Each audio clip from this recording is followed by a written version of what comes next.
And hello, everyone. Welcome to another edition of Real Talk.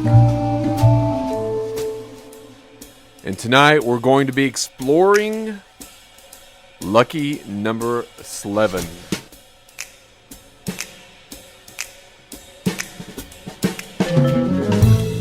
So thank you for joining tonight on 92.5 WLSD The Vault.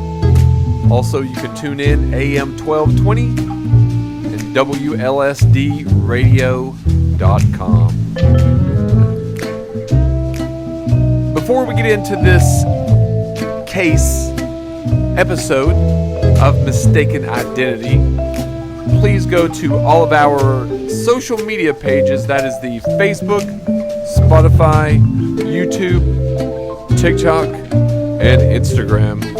The Other People's Show.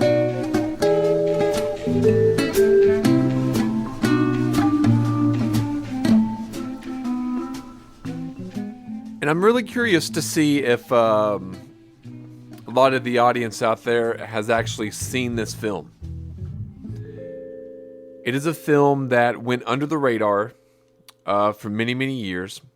And I'm wondering, and I do think now it's built up a little bit of a cult following, but I still think that this movie is very underrated in a way that it deserves a bigger audience than what it has.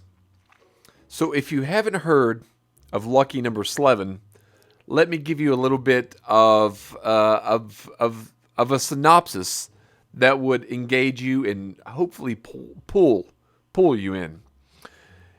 So a case of mistaken identity lands Slevin into the middle of a war being plotted by two of the city's most rival crime bosses, under constant surveillance by an assassin named Mr. Goodcat, who is hired by both, all for revenge. So what you have here is basically a case of mistaken identity, and it's all plotted together for the sake of revenge. Now, this is a movie. I was looking through the cast and looking through the director, and sadly, I forgot his name. But he has directed some movies, The Reckoning in 2004, Wicker Park in 2004, Lucky Number Slevin in 2006. He had the movie Push in 2009.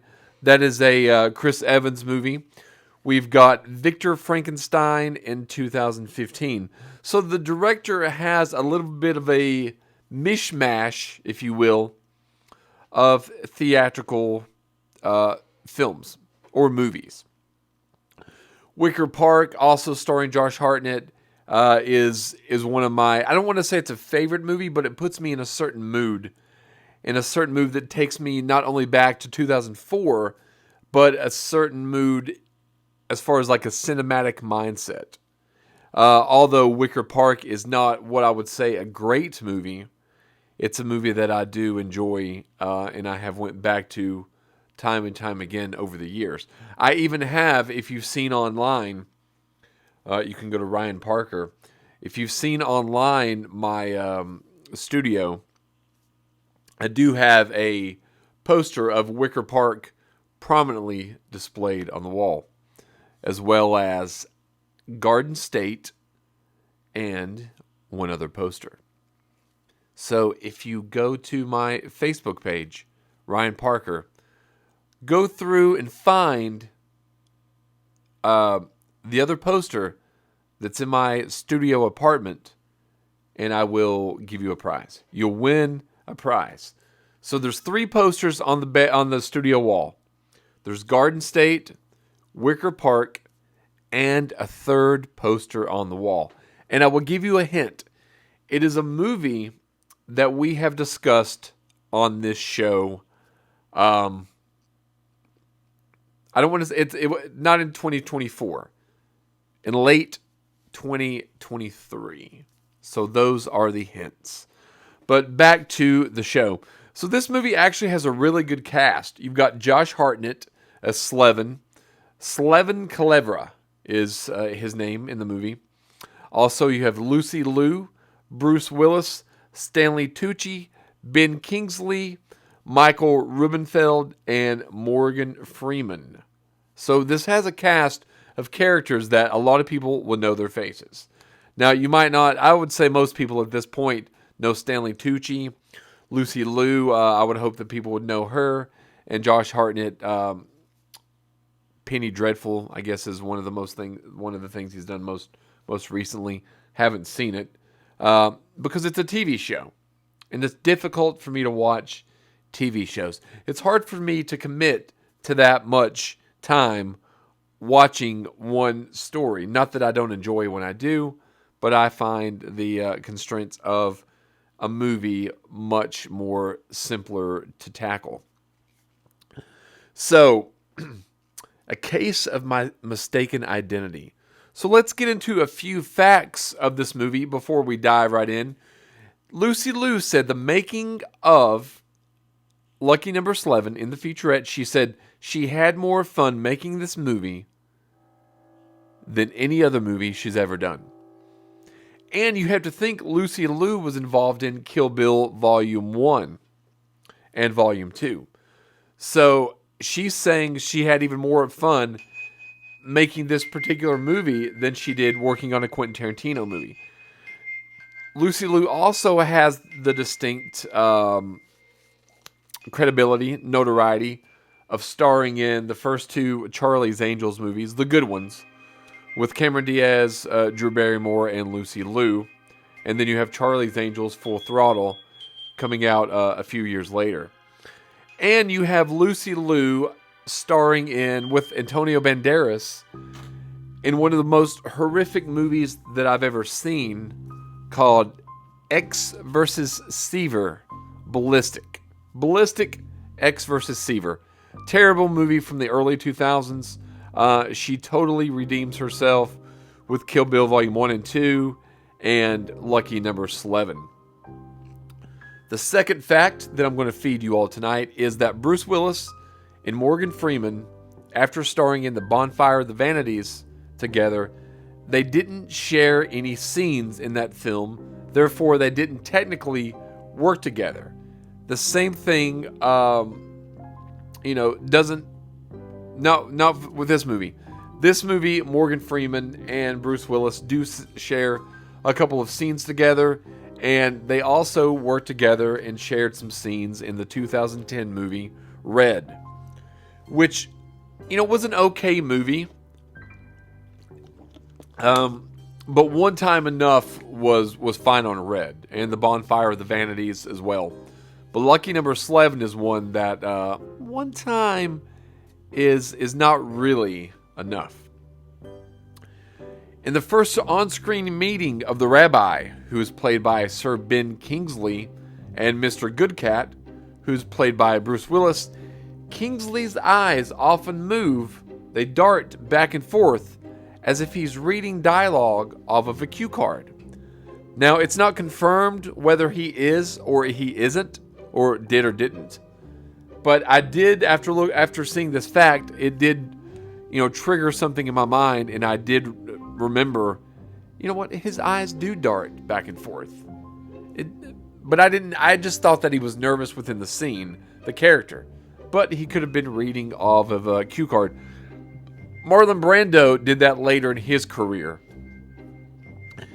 He got to the point where he thought that, he was too famous, too big of an actor, too big of an ego to, carry on the tradition of learning your actual lines.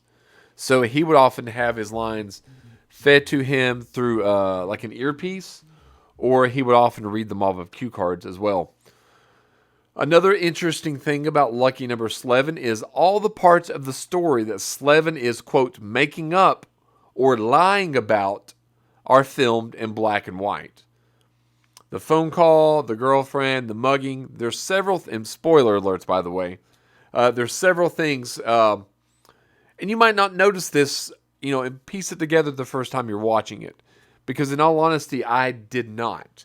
But, easily, now looking back easily, kind of like a Memento, there's certain parts in that film that are pieced together by color. Black and white being one particular color scheme and a regular color pattern in the other. Same thing goes for Lucky Number Slevin. Let's get into a little bit of the financial makings of Lucky Number Slevin. It had a budget of $27 million. And you would think that, I'm guessing that a lot of the budget went to the cast. Because you do have a good cast. You've got Josh Hartnett. He was coming off, this was in 2007. So, he had had a couple of big movies up until that point. He had had 40 Days, 40 Nights. He had had 30 Days of Night. He had had Pearl Harbor. He was in Black Hawk Down. So there was a couple different things that Josh Hartnett had been known for. Halloween H2O, which we discussed. So he was never really a box office draw, like drawing in a lot of audience members, but he was always good in an ensemble. And, this is no exception. You've got Bruce Willis. Everyone knows his track record. And Stanley Tucci is more of a character actor who has, in recent years, really broke out into the mainstream, and he's doing well. Ben Kingsley, I know he's an Oscar winner. I know he's a Sir Ben Kingsley. But I think a lot of the movies that Ben Kingsley ends up being in, he's miscast. He's not in this film, but a lot of them. A lot of the past films, he's miscast. He overacts. And I don't think he's that great of an actor. I don't dislike him. He does a good job here. This is probably his best work that I've seen. He was in, I think, Iron Man 3 as well. Suspect Zero, an Aaron Eckhart, Carrie-Anne Moss movie. A lot of the films I've seen him in have not been good films, and this is one of the best ones that I've seen him. Morgan Freeman, we know Morgan Freeman, from Robin Hood, Prince of Thieves.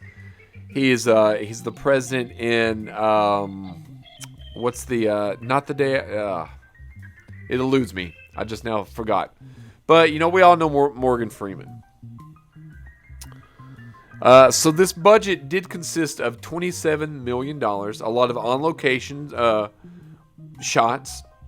I think they're in Chicago maybe, so on location there. Probably some sound stages.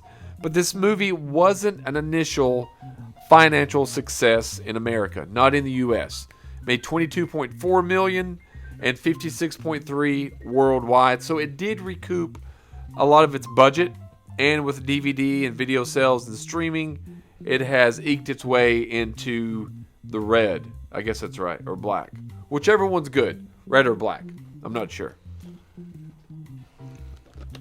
Rotten Tomatoes gave this movie a 52% positive score, but the audience score is an astounding one of the highest we've had at 87%. And the IMDb rating, Internet Movie Database, is 7.7. So let's get into a little bit of the plot. And the plot is going to thicken in Lucky Number Slevin. Like I had said before, this is a film of mistaken identity. So, Josh Hartnett, he goes by Slevin. Calevera is his name in the film. But the villains, the rabbi and the boss, Ben Kingsley and Morgan Freeman, they take him for someone that owes them money named Nick Fisher. And basically, you come to find out that, I'm trying to think how I want to approach this. I don't want to give away the complete twist, because this is a movie, it's a fun movie, it's a twist movie. So I'm going to try to avoid a lot of the spoiler alerts for those that haven't watched it. And if you do want to watch it, it is on Amazon Prime right now, streaming on Amazon Prime. So you can go in there. It's about an hour and 49 minutes. And, check it out. So I'm not going to give away a lot. And I'm not going to give away, even if I give it away, it's not going to take away the enjoyment of the film. But the plot and the story is basic like that. Nick Fisher is hired by both the rabbi and the boss to take each other out.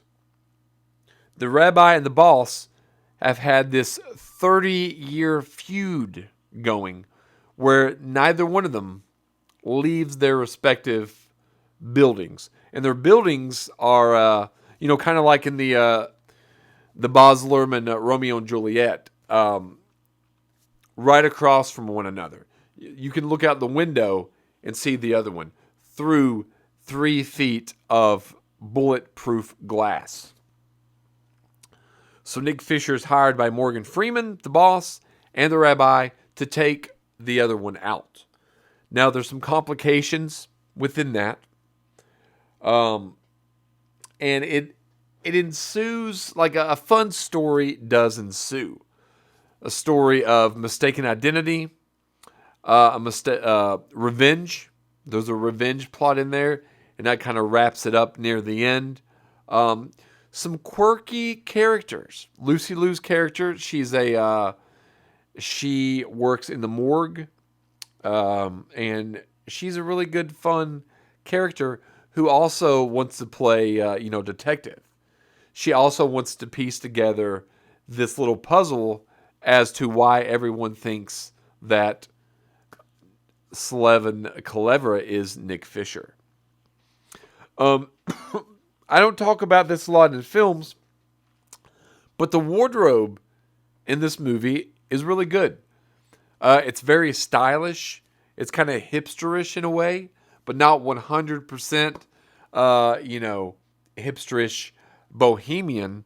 It's more like classy, urban, cityscape patterns, and it's a very nice aesthetic that they paint.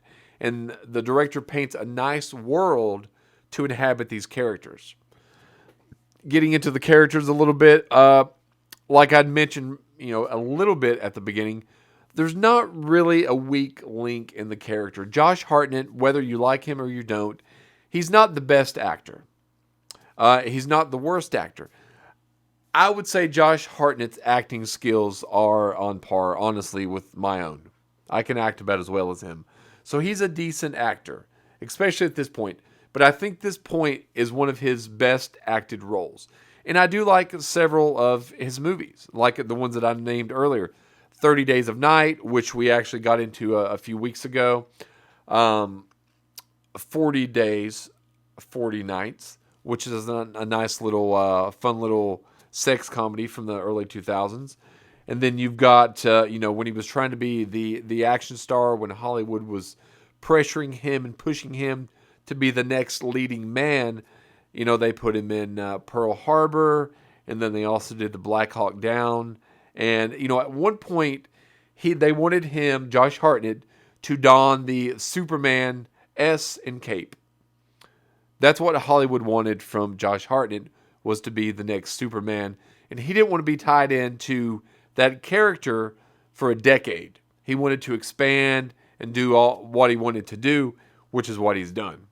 So he's a great asset to the movie. Lucy Liu, like I said, she may be, my favorite character as far as like characteristics of a character. She's fun. She's, playful. She works well with Josh Hartnett and some of the other cast members. They have good chemistry. And then you go a little bit later, further down the list. Bruce Willis has a very quiet performance as Mr. Goodcat.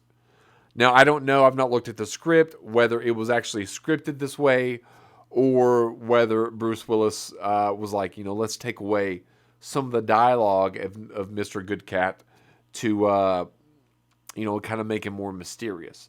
Because Benicio del Toro had taken the same approach with the movie Sicario. He went in and he went through the script and he'd asked the director, How about let's take about half of the dialogue that my character has to make him shrouded in kind of like this mysterious confidence. And, that's kind of what Bruce Willis does here as Mr. Goodcat. He probably only has maybe 30, maybe 40 lines in the movie. And he's sprinkled throughout. I would say, he's not a major character, but he kind of sets things in motion as well, especially when you see how it wraps up. Stanley Tucci, is always a great addition. Ben Kingsley, I said my thoughts on him earlier. He does a good job in here. And Morgan Freeman is, as always, does a great job. And Michael Rubenfeld as the rabbi's son does a surprisingly subtle and nuanced performance as well. So the cast is a good cast. The 27 mil went well to get the cast in these characters, because they bring these characters. You could say in a sense that all of the characters, and you could say this in any movie really, is that they all have these little quirks that make them more than just two-dimensional characters. They're just little tiny quirks for each character that grounds them, makes them real, kind of makes them relatable in a way. It makes them feel like these are actually people and not just somebody in things in a movie. Favorite scene, least favorite scene.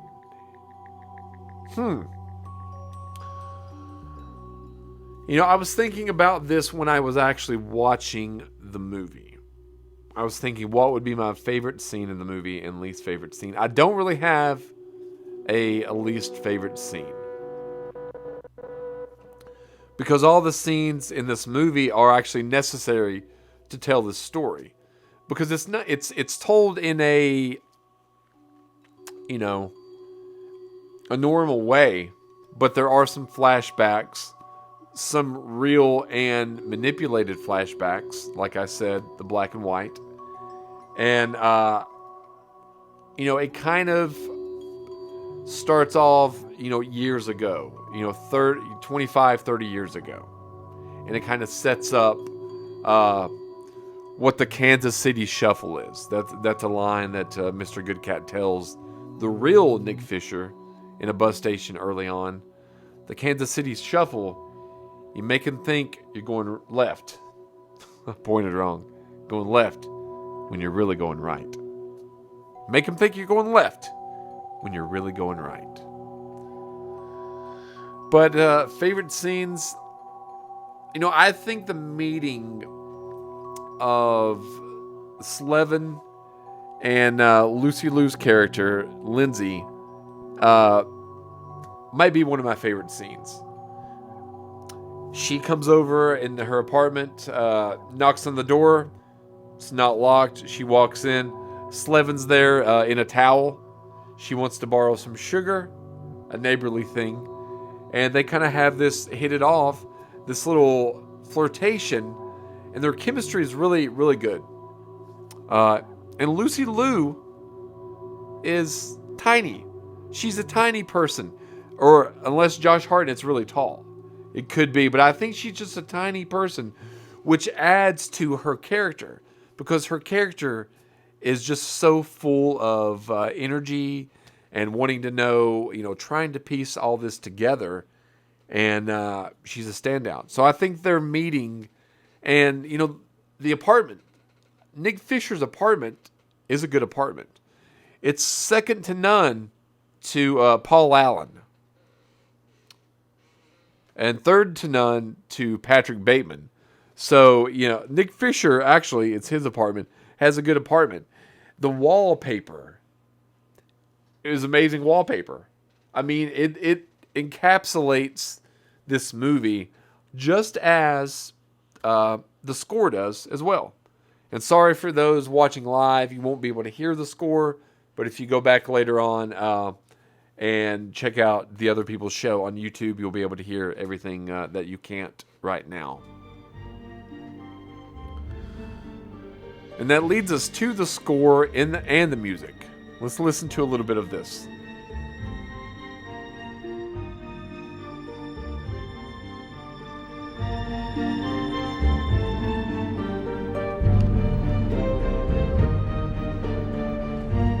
I mean, it's a great score.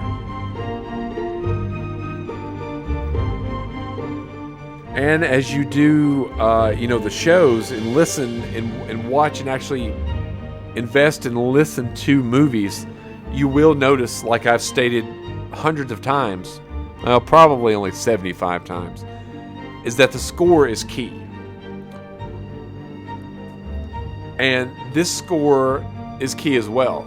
You've got the more intense, dramatic songs and that we're listening to now, but you also kind of have the jazzy, whimsical, quirky, songs as well. And you notice it more and more as you watch it, the music cues. And this is a scene right now. It's called Wrap Up, Part 3. And the scene, I'll give it away. This is a good scene as well. I won't say when it is in the movie. So a little bit of spoiler alert if you do want to watch. Turn down the volume for just a moment. Is that at a certain point in the movie, the rabbi and the boss, who hate one another, they are back to back, tied to a chair. Each tied to a chair back to back. Actually, I think they're duct taped to a chair. And this is the song, the score that is playing during that scene. This is the scene where you realize it's all coming together. Everything that Slevin, and I had to hold my tongue, but everything comes together during this movie. Music.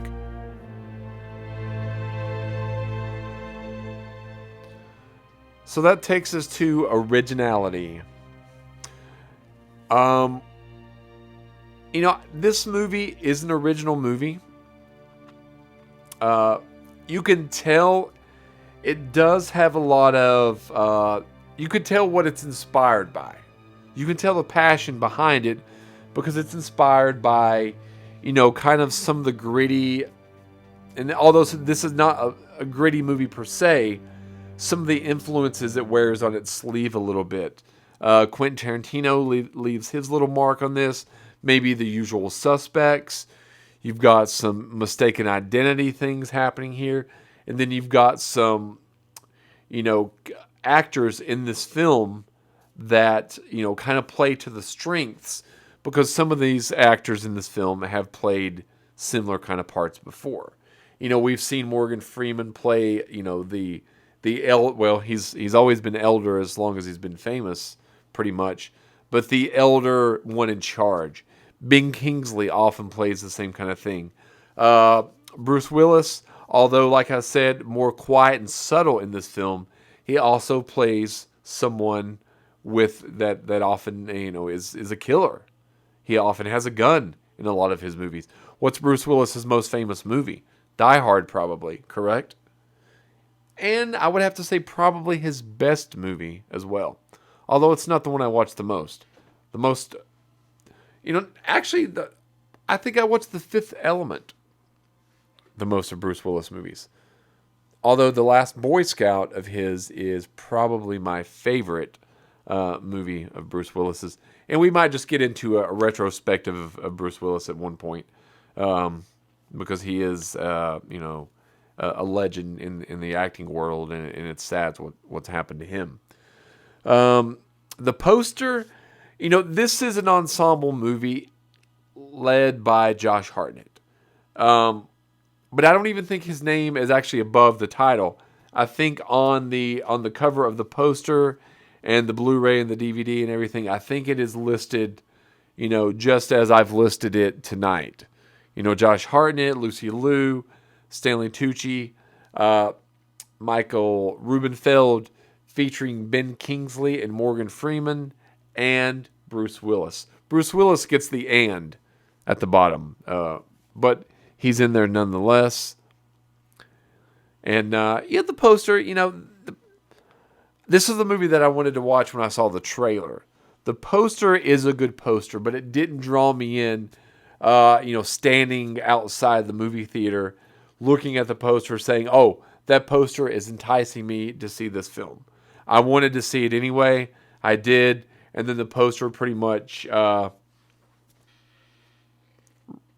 reassured that, this is the movie that I'm going to go see. It's a stylish poster, and it's got the cast on it. It's not as stylish as the movie itself is. The poster is not quite as stylish as the movie, but a good one nonetheless. And would I recommend this film? Here's the Kansas City Shuffle. Called the Kansas City Shuffle. Where's look left, they fall right into a Kansas City Shuffle. It's a they think you don't know type of Kansas City hustle, where you take your time, wait your turn, and hang them up and out to dry. So yeah, I would say yes.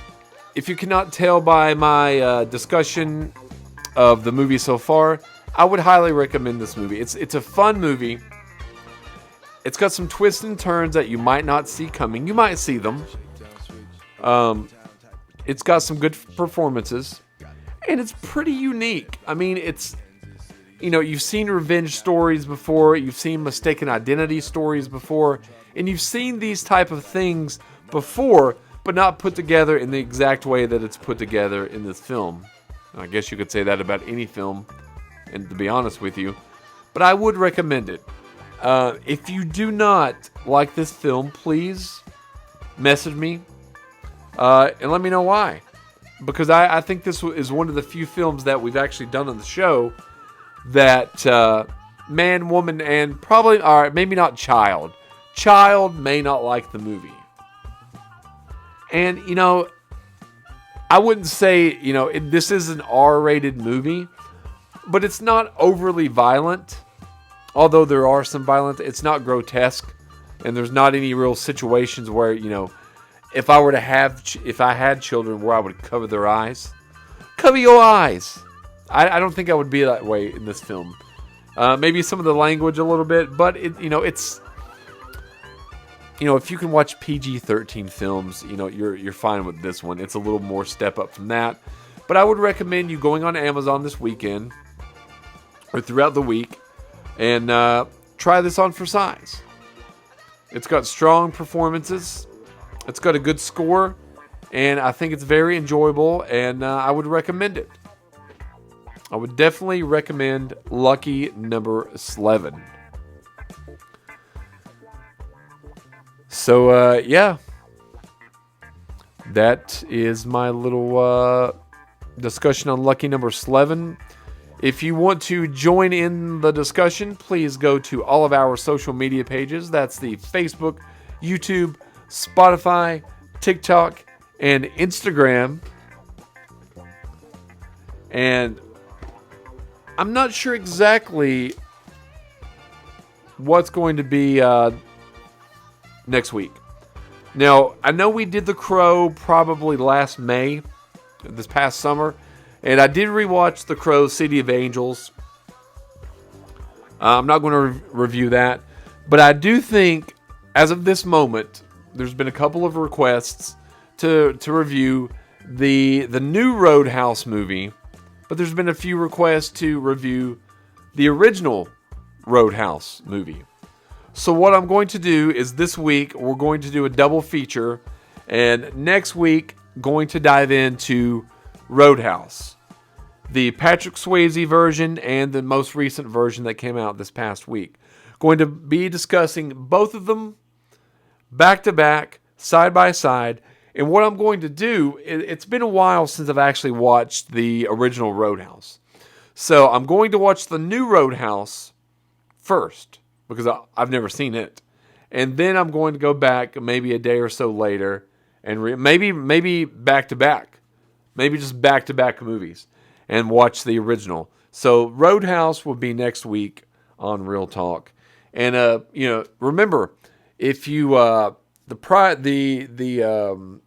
game for tonight, I guess you could say, is if you guess the third poster in my studio apartment, you will win a prize. Garden State, Wicker Park, and the third one, which we have discussed on this show, will they'll win a nice little prize. So thank you for joining, and be sure to tip your waiter or waitress as you're leaving, and stay tuned for the Other People show that's going to be coming up in just a moment, and all the great programming on 92.5 WLSD, as well as all the programming on our sister station, WAXM 93.5. I'm Adam. Have a good night.